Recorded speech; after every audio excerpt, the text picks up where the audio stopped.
வணக்கம் அன்பர்களே, உங்களை மீண்டும் சந்திப்பதில் பெருமகிழ்ச்சி அடைகிறேன். இந்த புதிய வருட பிறப்பு என்கிற சித்திரை மாத பலனை பார்க்க போகிறோம். இந்த சித்திரை மாதத்தில் ஸ்பெஷல் அப்படின்னாக்கா சூரியன் உச்சத்தில் வந்து உட்கார்வார்.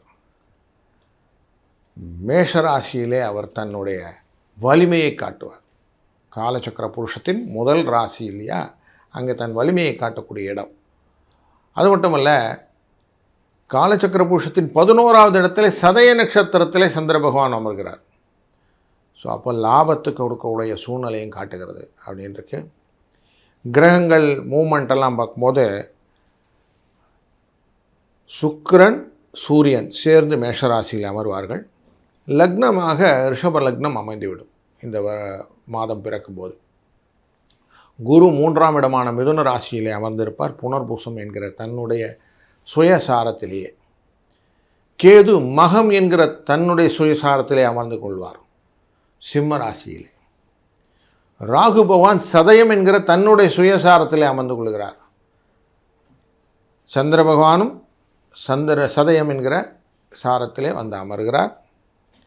உத்திரட்டாதி என்கிற நட்சத்திரத்தின் கீழே, அந்த சாரத்தின் கீழே சனி பகவான், புதன் மற்றும் செவ்வாய் அமர்ந்து, எல்லாம் ஒரே சனி அப்படின்னு சொல்லுவ மாதிரி மீன ராசியில் இருப்பார்கள்.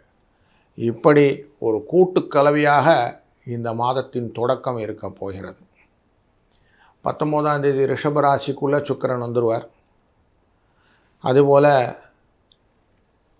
30ஆம் தேதி மேஷ ராசிக்குள்ளே புதன் வந்துடுவார். 11ஆம் தேதி மே மாதம் 11ஆம் தேதி மேஷராசிக்குள்ளே செவ்வாய் வருவது தான் முக்கியமான நிகழ்வு. ஏன்னா அங்கே சூரியனும் சுக்கிரனும் சேர்ந்து அமர்ந்து கொள்வார்கள். இது ஒரு ராஜயோகத்தை கொடுக்கக்கூடிய சூழ்நிலையை கொண்டு வரும். அதனால் அதுவும் ரொம்ப முக்கியமான நிகழ்வையும் நம்ம மனசில் வச்சுக்கணும். 14ஆம் தேதி மிதுன ராசிக்கு சுக்கிரன் சென்று விடுகிறார். அதே 14ஆம் தேதி ரிஷப ராசிக்கு புதன் வந்து விடுவார். ஸோ இப்படி எல்லாரும் கலவையாக இருக்கக்கூடிய இந்த சூழ்நிலையில் நமக்கு ஒரு ராசிக்கும் எப்படி பலன் அப்படிங்கிறத பார்க்க போகிறோம். அது டீட்டெயிலாக ஒரு ராசிக்கும் பொது பலனை டீட்டெயிலாக பார்க்க போகிறோம். அதனால் தவறாமல் அவசியம் பாருங்கள். மேஷராசி நண்பர்களே, நார்மலாகவே நீங்கள் எதையுமே தொடர்ந்து வெற்றி கொள்ள வேண்டும் என்ற எண்ணம் உங்களுக்கு உண்டு.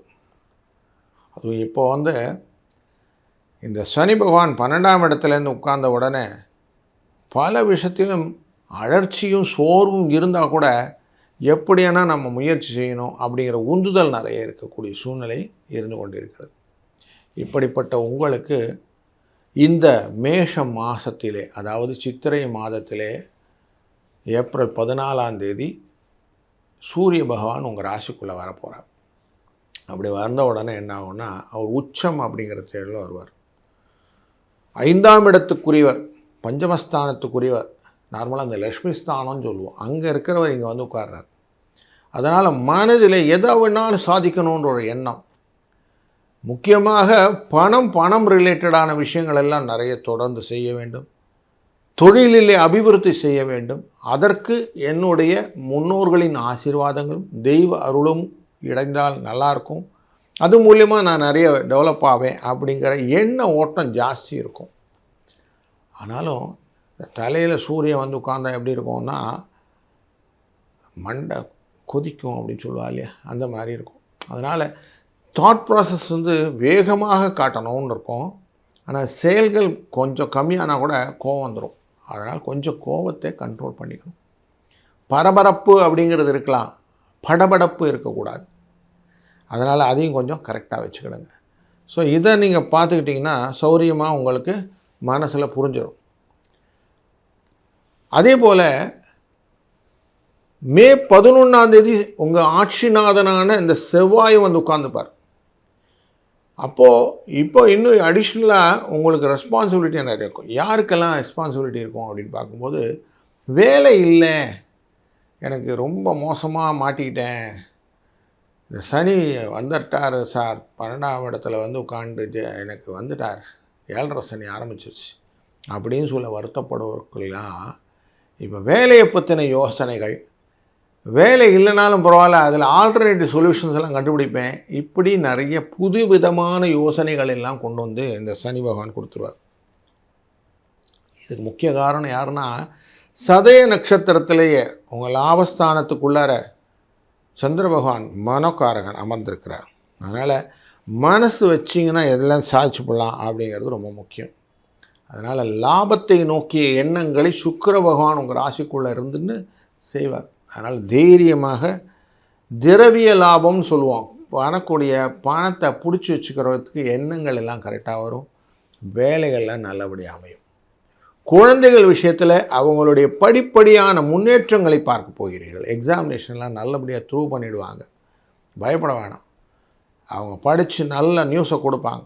அது ரிலேட்டடான செலவுகளும் உண்டு. ஏன்னா 12ஆம் இடத்துல ஒரு கூட்டமே உட்காந்துருக்குறாங்கல்ல, புதன் செவ்வாய் மற்றும் சனின்னு சொன்னேன் இல்லையா. அப்போ இந்த 3 பேரும் சேர்ந்து இருக்கக்கூடிய உத்திரட்டாதி அப்படிங்கிற இடத்துல எதை சரியாக செஞ்சீங்களோ அதுக்கெல்லாம் பலன் உண்டு. 6ஆம் இடம் என்கிற சத்ருஸ்தானம் சொல்லுவோம், எதிரிகள் ஸ்தானத்தை இந்த கன்னிராசியை தான் இந்த சனி செவ்வாய் புதன் கூட்டு பார்த்துட்டு இருக்குது. அப்போ பார்த்துட்டு இருக்கும்போது எதையும் கரெக்டாக கிராப் பண்ணி எடுத்தோன்னு எண்ணம் வரும். யாரையும் பிடிச்சி ஒரு வழியை பிடிச்சி பணத்தை வாங்கிடணும், நான் தான் முதல்ல காட்டிக்கணும், வழக்குகளிலும் நான் ஸ்ட்ராங்காக இருக்கணும். அதுபோல் ஆரோக்கிய மேம்பாட்டுக்கான வழிகளெல்லாம் ஏற்படுத்தி கொள்ள வேண்டும் அப்படியே எண்ணங்கள்லாம் வரும். உறவுகாரங்கிட்ட பிரச்சனை இல்லாமல் இருக்கிறது நல்லது. முக்கியமாக இந்த 12ஆம் இடத்துல செவ்வாய் இருக்கிறது சனியுடன் சேர்ந்து இருக்கிறார் இல்லையா. விவசாயத்தில் இருக்கும்போது வரப்பு வாக்கியா தகராறு இருந்தால் கொஞ்சம் அப்பயே சால்வ் பண்ணிடுங்க. பெருசாலாம் போட்டு அவங்கள பண்ணிடாதீங்க. ஏன்னா 3ஆம் இடத்து குரு அவரை மறுக்க முடியாது. அவர் தனத்தை பிடுங்கிறதுக்கு வழியெல்லாம் செஞ்சு கொடுப்பார். அதனால் கொடுக்குறவர் பிடுங்கிட்டாருன்னா கஷ்டமாக போடும். அதனால் கொஞ்சம் விட்டு கொடுத்தீங்கன்னா சரியாக போடும்.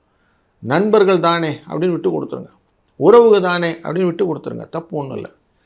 இல்லைன்னா வேணாத பிரச்சனையெல்லாம் நிறைய கொண்டு வரும். அதனால் ராகு அவர் லாபத்தில் தான் இருக்கிறார். பல விதத்திலும் உங்களுக்கு பூர்வ புண்ணியத்தின் பிரகாரம் வரக்கூடிய பூர்வீக சொத்துக்கள், தாய் வழி சொத்துக்கள், பாட்டி வழி சொத்துக்கள் இதெல்லாம் உங்களுக்கு சேரும். தந்தை வழியில் இருக்கக்கூடவங்கட்டும் விரோதம் பண்ணாமல் பார்த்துக்கிறது ரொம்ப நல்லது. பெண்களுக்கும் இதே தான். உங்கள் வீட்டில் நீங்கள் உங்கள் அனுசரணையாக எல்லாரோடையும் நடந்துக்கிட்டிங்கன்னா உங்களை மாதிரி குடும்பத்தை நடத்த ஆளே இல்லைன்னு எல்லோரும் மெச்சிப்பாங்க. அப்படிப்பட்ட ஒரு நல்ல வரப்பிரசாதமான மாதம் இது. அதனால் கரெக்டாக யோசித்து கால்குலேட்டிவாக இருக்கணும்னு சொல்லுவோம். அது மாதிரி கணக்கோடு அழகாக இருந்துட்டிங்கன்னா பிரச்சனை இல்லை. அவசரப்பட்டு அதை இதையும் வாங்குகிறேன், எனக்கு இல்லாமல் அடுத்தவனை பார்த்து வாங்குறேன்லாம் பண்ணினீங்கன்னா பிரச்சனை உண்டு. அதனால் பொறுமையாக அவசியம் பிள்ளைகள் பக்கத்தில் கொஞ்சம் கவனத்துடனே அவங்களோட அனுசரணையோட குடும்பத்தில் நீங்கள் இருந்தீங்கன்னா ரொம்ப சுபிட்சமாகவும் வளத்துடனும் நலத்துடனும் இருக்கிறதுக்கான சித்திரை மாதம் பிறந்திருக்கிறது. அது சொல்லுவான், பங்குனி போய் சித்திரை போந்தால் பத்திரிக்கை வந்துடும்வா. அப்படி கல்யாண காரியங்கள் போன்ற சுப நிகழ்வுகளும் நல்லதொரு மாற்றத்தையும் ஏற்றத்தையும் உங்களுக்கு இறையருளால் இந்த சித்திரை மாதம் கொண்டு வரட்டும். நல்லது நடக்கும், நல்லதே நடக்கட்டும். வாழ்க வளத்துடன்.